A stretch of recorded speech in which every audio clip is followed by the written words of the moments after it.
4/78।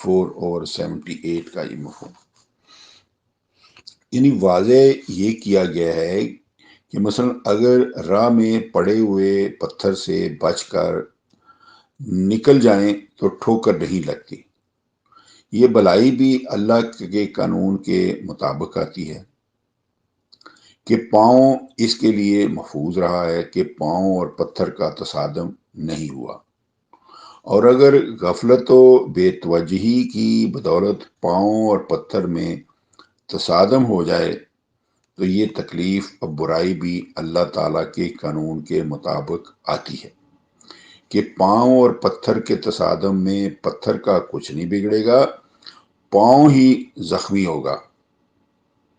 چنانچہ منافقوں کو متنبع کیا گیا ہے کہ جہاں برائیاں سیئات کسی غلط تدبیر کا نتیجہ ہوتی ہیں جو قانون الہی کی مخالفت پر مبنی ہوتی ہیں، وہاں حسنات بھی حسن تدبیر ہی کا نتیجہ ہے جو قانون الہی کی موافقت یا ما حاصل ہوتا ہے، اور اس مستقل قانون کے مطابق اگلی ہی آیت مجیدہ میں خود رسالت معاب کو بھی متنبع کر دیا گیا ہے کہ آپ بھی ہمارے اس قانون سے مستثنا نہیں ہے۔ اوپر تو منافقوں کا تذکرہ تھا، لیکن اس سے آگے آپ بھی سن لیجئے گا۔